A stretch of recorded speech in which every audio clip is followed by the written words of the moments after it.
And for more on that meeting yesterday at the White House, I can welcome Mariana Budjeryn, Research Associate at the Centre for Nuclear Security Policy at MIT. Good morning, Mariana, and thank you for joining us. Ukraine and its European allies were apprehensive after Donald Trump and Vladimir Putin's Alaska summit on Friday. Do you think that yesterday's meetings in Washington went any way towards allaying those worries? Well, as your Kiev correspondent has correctly noted, here in Ukraine, it's the consequences or the concrete results of that meeting are yet to be felt. But it is encouraging to see such a show of solidarity from the European side, from the side of these European leaders, as we see right now on the screen. They have last minute amended all of their plans to come to Washington to this meeting and sit alongside President Zelensky and President Trump. And these exchanges have been generally convivial, generally constructive. We've seen the newly habitual in the White House show of flattery and abundant thanks to President Trump. But President Trump too seemed in rather good spirits and acted as if he is part of this community, part of this alliance. So that is encouraging, at least as a show of transatlantic unity, and perhaps the worst fears that President Trump will pressure President Zelensky to accept some really punishing and unacceptable terms might have been allayed in this particular format. That remains to be seen for the potential trilateral meeting, where perhaps the European leaders and their support will not be as present as in this meeting yesterday. Now, Volodymyr Zelensky has previously said he would only sit down and talk with Vladimir Putin when there was a break in fighting. Now he is prepared for a bilateral talk, even though there's probably not going to be that 30-day ceasefire. Is this a climb down on his part? It seems so, and that has been a U-turn that we've seen happen after the summit in Alaska. This has been a concerted Western stance that there needs to be a ceasefire first to begin negotiations. President Trump seemed to have made a U-turn on that particular issue. And in this meeting, both President Macron and German Chancellor Merz have emphasized the importance of the ceasefire to even begin the talks. But we haven't heard President Zelensky emphasize that point, which I found quite surprising. Now, I think President Zelensky is taking whatever opportunity there is to make progress on the talks. He is cautious not to provoke the ire of President Trump. He's learned his lesson from his previous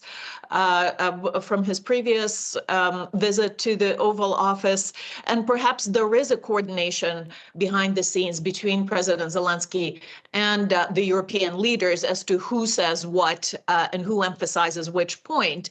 And perhaps it is the Germany and France that have emphasized the necessity of the ceasefire.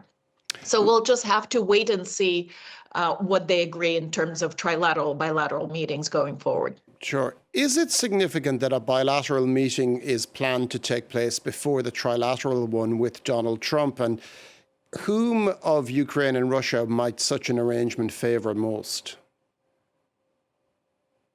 Well, we've seen that Zelensky, again, is expressing readiness to engage Russia in every way, but this is not new to this particular set of meetings, right? We've seen an attempt at a bilateral between Zelensky and Putin already in Turkey that has failed, with President Putin not showing up.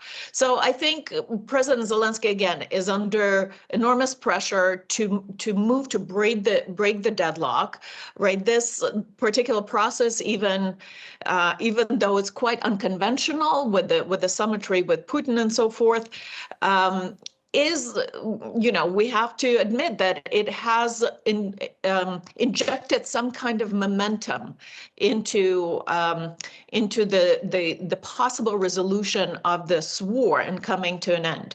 But again, as you said, very major issues, including security guarantees and the very painful territory swap, that remains to be sorted out. This is where the devil really is in the details. And we have heard very little about these details, whether they would be hammered out before any bilateral or trilateral meeting, and then that high-level meeting would be just the approval of something that was agreed on the working level, or the reverse, which seems to be President Trump's approach to negotiations, to call these high-level meetings with the hope that that would put the pressure on the leaders themselves to agree in the moment some of these major details. That remains to be seen. Now, Donald Trump says that Vladimir Putin accepts European security guarantees for Ukraine. European leaders are a lot more circumspect and cautious about that. They continue to rule out any territorial concessions by Ukraine. They're adamant that the Russian president cannot be trusted. Are they playing hardball specifically in response to last Friday's meeting in Alaska? That might be the case, but they're also being very realistic. I mean, it's very difficult to trust whatever comes out of President Putin's mouth, whether the summit or not. I mean, we've been watching this now for a very long time, and with that, even after the summit, the Russian Ministry of Foreign Affairs has issued a statement saying that any deployment of NATO countries' troops to Ukraine would be unacceptable. So we hear one thing from coming out of the summit, and allegedly Putin agreeing to some kind of security guarantees for Ukraine. And then his foreign ministry says that the troop deployment would not be acceptable. So then what is the security guarantee that is going to be offered to Ukraine? This is exactly why we need to know the details. This will have to be more than just words if Ukraine is to be secure long term, not to mention, the territory swap that allegedly Russia expects to get out of these negotiations. It's a pretty large chunk of territory they want, about 6,600 square kilometers of the territory they don't yet occupy. And it's not just land, it's people who live on this land. It's their livelihoods, their towns, what happens to them? Do they have to be evacuated and so forth? And again, whatever might be agreed in this bilateral, trilateral, whatever on the high level meetings that might be agreed, that still has to be sold to the Ukrainian people, who have suffered quite a bit in this war. And President Zelenskyy is not omnipotent to just bring any deal and convince Ukrainians to agree to it. So I think we see some promise, some momentum in this process, but it's going to be a very difficult task to square the circle of what Putin is able to agree to and what Ukrainian people are able to accept. Thank you very much for that, Mariana Budjeryn, Research Associate at the Center for Nuclear Security Policy at MIT.